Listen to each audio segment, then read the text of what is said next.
अस्सलाम वालेकुम सर। वालेकुम सलाम। जी सर, आज कौन सी गाड़ी का रिव्यू चल रहा है? सामने खड़ी है आपके। सर ये किस गाड़ी का है? ये क्या गाड़ी है? नहीं है, इसको गाड़ी ही मतलब हमारे यहाँ पे लोग इसको वैन समझते हैं, और ये भी बल्कि मोहित साहब की गाड़ी हम बताएंगे आपको इसमें कमर्शियल इशू क्या आता है। ये जो साइन है ना स्टिकर, ये बेसिकली आज की वीडियो स्टिकर के लिए है। सो ये स्पेशली एबल्ड लोगों के लिए गाड़ी का जो व्हील चेयर एक्सेस है उसके लिए होता है। जापान से कोई भी गाड़ी अगर आप इंपोर्ट करें या इंपोर्टेड गाड़ी आएगी तो उस पर स्टिकर होगा।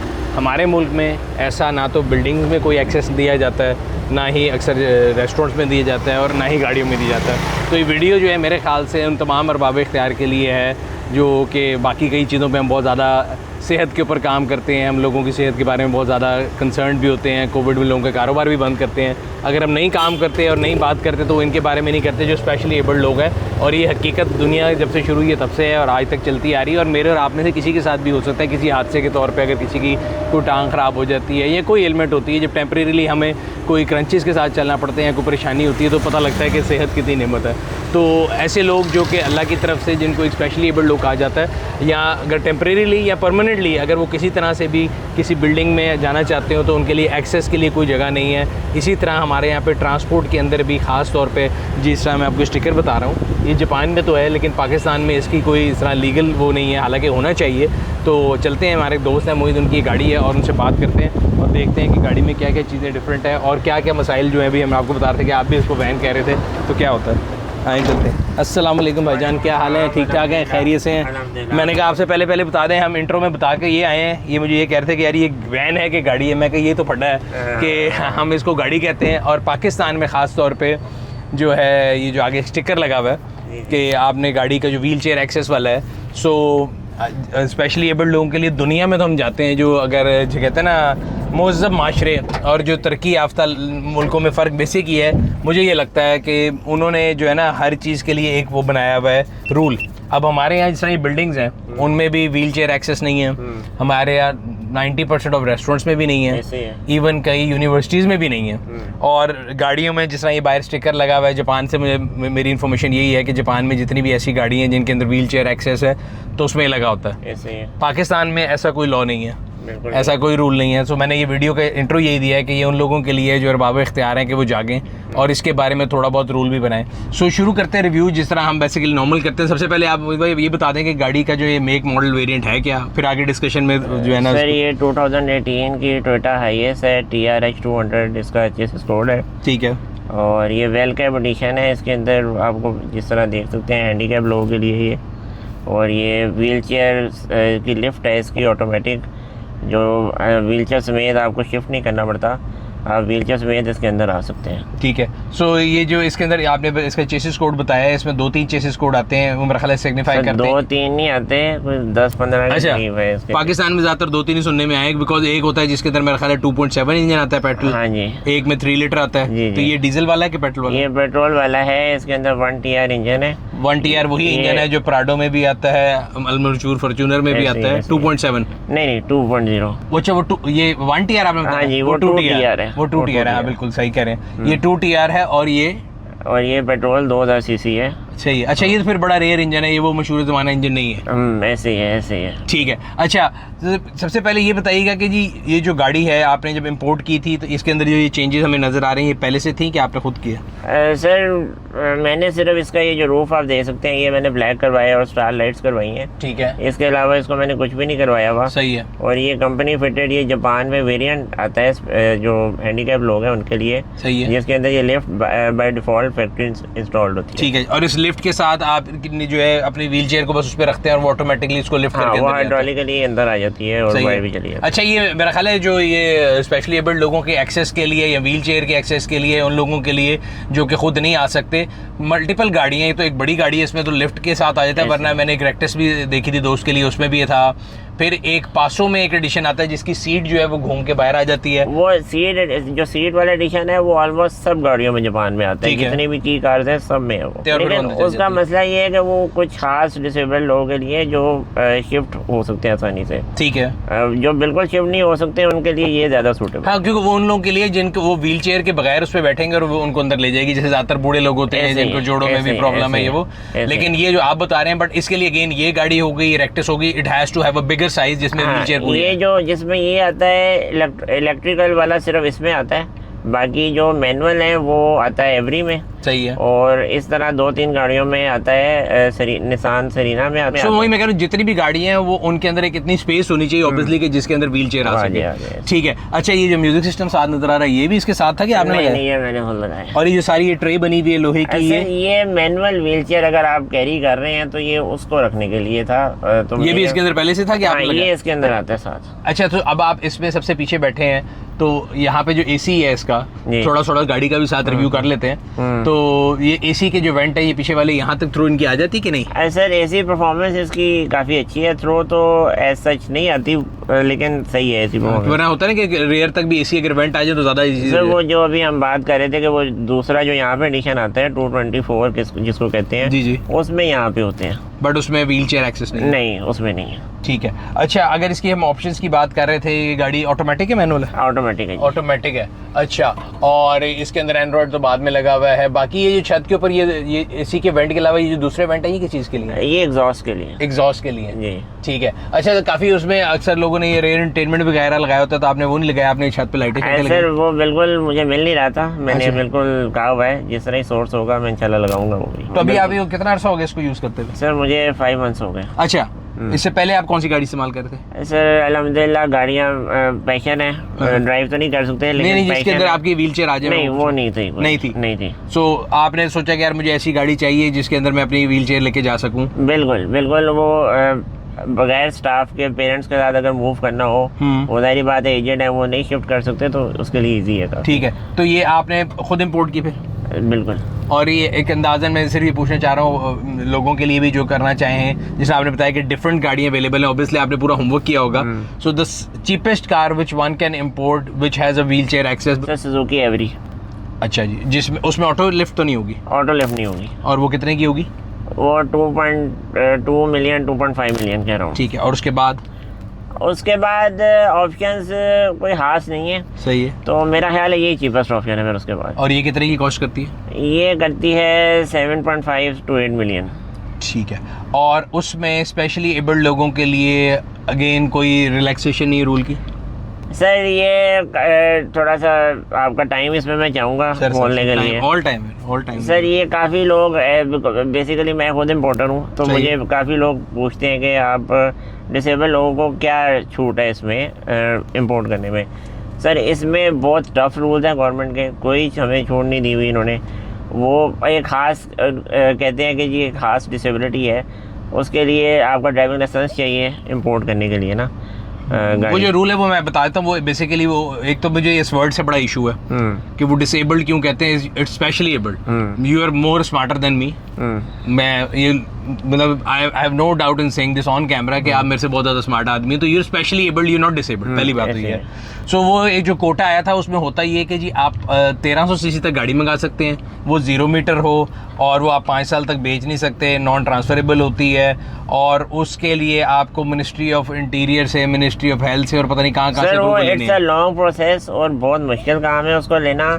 उसके बाद भी वो बोर्ड बैठता है, वो डिसाइड करता है कि आपको अब वो अगर कहते हैं हैंड कंट्रोल वाली चाहिए, हैंड कंट्रोल वाली गाड़ी ढूंढना it's not a easy job. चाहिए। और नहीं, मैं हैंड कंट्रोल के अलावा भी कह रहा हूँ, उसमें भी मैं ये बता दूं, अक्सर लोगों का सवाल आता है, तो उसमें ये नहीं है कि आपको ड्यूटी फ्री है। जब गाड़ी इंपोर्ट होती है उस पर कस्टम ड्यूटी होती है, उस पर 25 चीजें और होती हैं। तो सिर्फ जो सीडी का वो कॉर्नर है ना, जीडी के ऊपर, वो नहीं होता। और उसके बाद वो 2024 मॉडल अगर हम उगाएंगे वो महंगी पड़ेगी, वो उतने की पड़ेगी वो। हाँ, तो फायदा कोई नहीं। प्लस उसके अंदर भी वही नहीं है, वो इसमें व्हील चेयर एक्सेस नहीं है। मुझे अच्छी तरह याद है 90s में 93 के अंदर लेंसर्स आई थी काफी इसमें, और फिर क्रोलाज आती थी अर्ली 90s में ऑटोमेटिक, वो सारी इस पे आती थी। और उनके ऊपर जो है ना वो ये था कि 5 साल के लिए नॉन ट्रांसफरेबल होती थी, बट उनमें ये नहीं था कि कोई स्पेशल एक्सेस हो।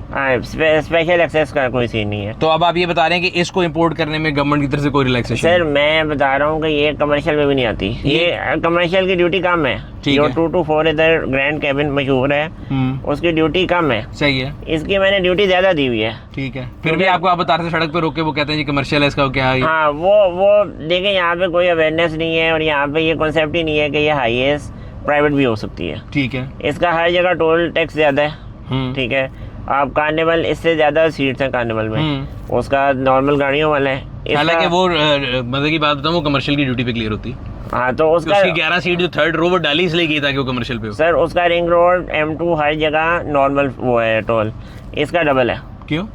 वो कहते हैं जी ये वो हाईएस्ट देखते हैं, वो आप जितना मर्जी उनसे लड़ लो, वो कहते हैं ये हाईएस्ट है, ये तो कमर्शियल है, ये ऐसे है, इसमें सीटें ज़्यादा हैं, ये गिनवा उसमें। दिया कि नहीं सीटें? सर मैंने गिनवाया है, मैंने फ़ोटोज़ भेजी हैं, मैंने ऊपर तक गया हूँ लेकिन कोई उसमें नहीं है।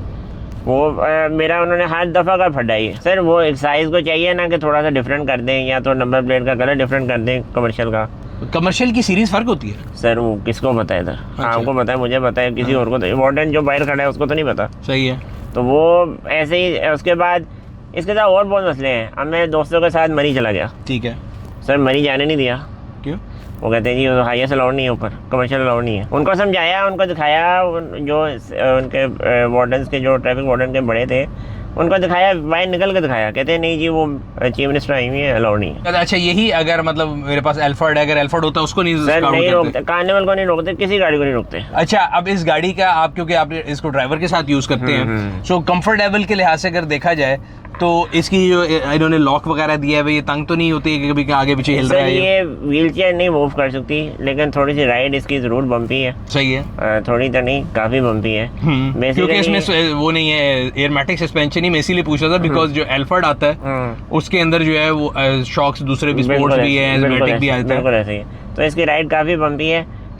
मैं मोस्टली इसको सिटी राइड में यूज़ करता हूँ। ठीक है। अगर बाहर मैं एक ही दफ़ा इस पे गया हूँ तो M2 पे सही थी, नॉर्मल थी, लेकिन जहाँ पे कोई खड्डे वगैरह होते हैं वहाँ पे तंग करती है। और इंजन भी अगर देखा जाए तो 2000 CC for this size I think it's bit under powered. Sir size इसका वैसे थोड़ी सी बड़ी लगती है, लेकिन लंबाई वगैरह में ये नॉर्मल करोला जीती है। हाँ नहीं लेकिन जनरली मतलब इसकी बॉडी का भी एक साइज है, यही जो मैं कह रहा हूँ कि अगर आप डीजल इंजन इसका 3000 होता है, वो बड़ा पावरफुल इंजन है, तो 2 लीटर में अंडर पावर, तो उसकी फ्यूल इकोनॉमी बड़ी बुरी होगी। फ्यूल इकोनॉमी इसकी 8 to 9 है शहर में, शहर में, और लॉन्ग में? लॉन्ग में 10 करती होगी। सही, 10 तो ठीक है। और अभी आपने बताया कि आप इसको मरी लेके गए दोस्तों के साथ, जी। तो कितने लोग आ जाते हैं एक टाइम पे? ऐसे लोग तो देखें 3 आगे आ जाते हैं, 2 इधर आ जाते हैं, एक आप जहाँ बैठे इधर आ जाते हैं, और 3 में से आगे बैठ सकते हैं। लेकिन थोड़ा सा मुझे लेग स्पेस का भी इशू है, खासकर मेरे दोस्तों को। हाँ जी। लेग स्पेस कम है, क्योंकि मैंने आपको बताया ये लंबी नहीं है, ये 2 to 4 जितनी है, ग्रैंड कैब जितनी लंबी नहीं है। सही है। ये नॉर्मल इसकी करोला वाली वो है। इसका रूफ थोड़ा हाई है लेकिन लेंथ उतनी लंबी नहीं है, ऐसे ही है। और इसकी रिवॉल्विंग सीट्स भी नहीं है। तो देखें वो लग्जरी मेरा वो नहीं थी ना, परचेज डिसीजन में मेरी नीड नहीं थी, मेरी नीड ये थी, वरना तो मैं शायद ये ना लेता। ये इसकी प्राइवेसी ग्लास जेन्युइन आते हैं? बिल्कुल जेन्युइन आते हैं। सही। और इसके डोर ऑटो होते हैं कि मैनुअल होते हैं? इसके डोर मैनुअल है जी। मैनुअल है। ट्रंक समेत कोई मतलब ऑटो बोर्ड? ये ऑटो होना चाहिए था। ये मैं कह रहा अगर ये ऑटो हो तो ये हेल्प हो सकती है। ये ऑटो होना चाहिए था। इसमें एक वो ऑटो वो आता है, फुट रेस्ट आता है, वो काफ़ी हेल्पफुल है। ठीक है, जिसमें वो भी जेन्युइन है, भी मैं देख रहा था। हाँ वो जेन्युइन है। मेरी मदर एजेड है, वो ये दरवाज़ा खोलेंगे तो वो बाहर निकल आता है, वो आराम से आ सकता है। एंड दैट इज स्टॉक, वो किसी ने आफ्टर मार्केट लगाया? नहीं, वो स्टॉक आता है, वो ये वेलकम में स्टॉक आता है।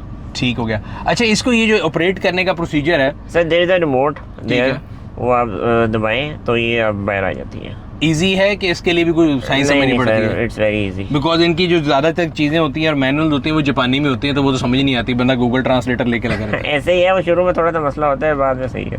सर ये मैंने गाड़ी मंगाने का सोचा था, मैं दुबई आता जाता रहता हूँ, तो उधर एक दफ़ा मुझे नहीं पता था कि ऐसी कोई सर्विस उधर मौजूद है। उधर गवर्नमेंट लेवल पे टैक्सी है, और वो अपने जिनके पास एमिरेट्स आईडी है उनको हाफ प्राइस पे, हाफ फेयर पे छोड़ते हैं इधर से उधर। मुझे पता है दुबई की टैक्सीज के आगे भी टैग लगा होता है, और अगर आप वही बात है कि आप जा रहे हैं, यू कैन आइडेंटिफाई कि ये टैग जो है इसके अंदर जो व्हील चेयर एक्सेस है। सर वो 8 दिन मैं रहा हूँ, और 8 दिन मेरे अटेंडेंट को मुझे शिफ्ट नहीं करना पड़ा।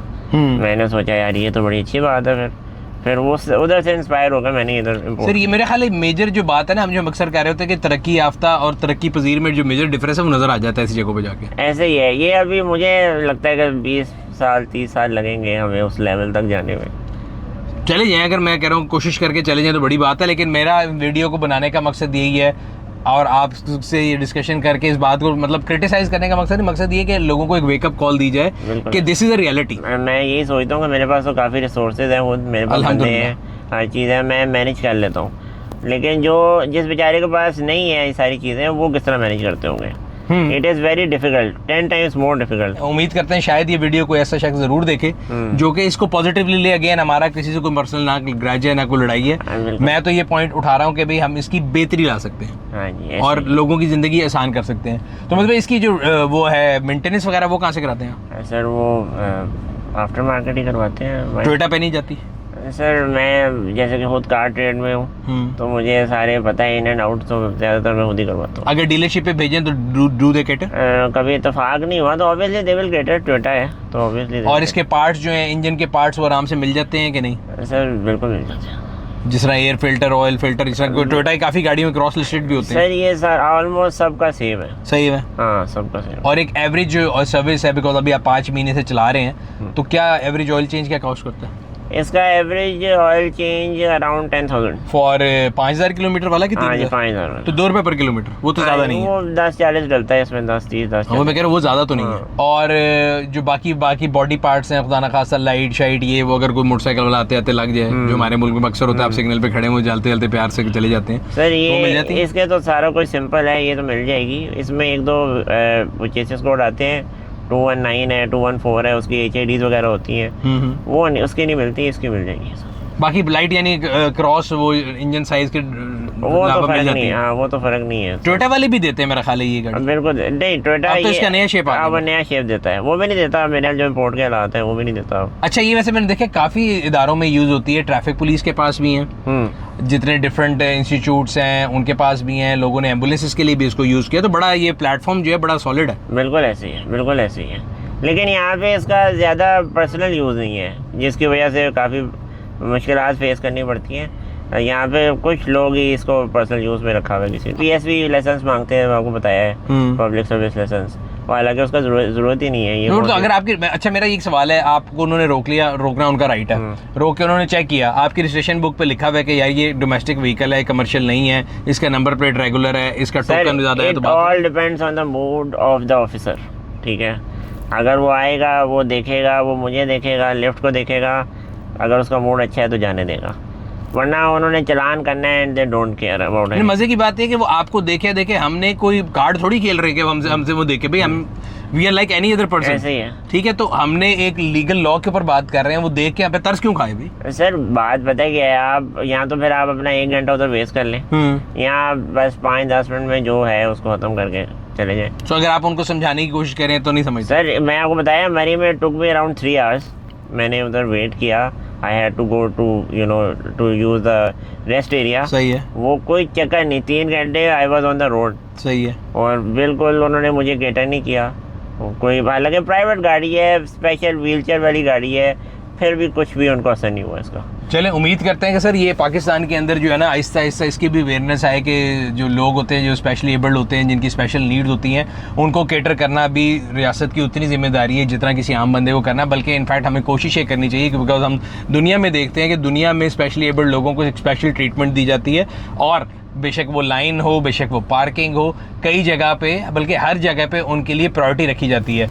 यस, चीज़ें बदल रही हैं। मैंने कल परसों पाकिस्तान में किसी जगह में पार्किंग पे गया तो just it was a pleasant surprise to me कि वहाँ पे पार्किंग अलहदा की गई थी और उन्होंने कहा कि आप यहाँ नहीं खड़ी कर सकते, ये जो है यहाँ पे उन्होंने व्हील चेयर का साइन लगाया। ऐसी जगह मुझे भी बताएं कहाँ हुआ है? मैं गया था सर, किसी मॉल के था, यहाँ पैकेजेस था या एम्पोरियम था, मुझे सर ऐसे ना करें, नाम नहीं याद। पैकेजेस और एम्पोरियम के अंदर मैंने हमेशा नॉर्मल गाड़ियाँ उधर देखी हैं। नहीं, खड़ी हो सकती है, लेकिन उन्होंने स्पेशल बनाई जरूर हुई है सर, स्पेशल। अब उसको इम्प्लीमेंट करना है, वही मैं कह रहा हूँ। हमारे यहाँ पे लोग पता क्या करते हैं, कोई भी खड़ी करके चला गया, वापस आएगा, वो कहेगा जी बुजुर्ग अंदर हैं, उनके लिए खड़ी की थी। वो तो हमारे एज ए नेशन हमें आदत में ना। अच्छा, ये एक पार्किंग में पार्क करना भी है और दूसरा रैंप के आगे भी पार्क करते हैं। हाँ, जो रैंप है ना उसके आगे भी पार्क करके चले जाते हैं। परेशानी की या अलमिया की बात है कि वही बात है, रैंप है ही कितनी जगह पे।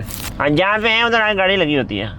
क्योंकि मैं बता रहा हूँ ना, एज अ नॉर्मल यूजर मेरे ज़हन में तो रैंप एग्जिस्ट ही नहीं करता। ऐसे ही है। तो मैं I am not on a lookout कि यार अगर मैं एज अ नेशन हमें ये पढ़ाया जाए, बताया जाए, एजुकेट किया जाए कि भाई रैंप होता क्या है, रैंप किस लिए इस्तेमाल होता ऐसे है। ही। तो आपने इस रैंप के आगे गाड़ी नहीं खड़ी करनी है। हमारे सामने भी रैंप है, उसके आगे गाड़ी खड़ी है। हाँ देखिए, यहाँ पे वो अब लोहे के हमने वो बनाए हुए हैं ताकि उससे अगर आपने किसी ने व्हील चेयर पे जाने ऊपर चले जाए वो गाड़ी खड़ी करके कोई साहब चले गए हैं। अगेन क्योंकि उनको अवेयरनेस नहीं रैंप है क्या, बिल्कुल एज ए नेशन हमें बताया नहीं गया कि स्पेशली एबल्ड लोगों की नीड्स क्या होती हैं और उनकी रिस्पेक्ट क्या करनी है। तो सर बड़ी मेहरबानी आपके टाइम का, बहुत शुक्रिया। हम कोशिश हमने इस वीडियो में ज़्यादा की कि गाड़ी के रिव्यू से ज़्यादा हम इस इशू को उठा सकें जो कि आप भी फेस करते हैं और लोग भी फेस करते होंगे। और हम उम्मीद करते हैं कि इस वीडियो को जितने भी लोग देख रहे होंगे वो उस चीज़ से एग्री भी करेंगे।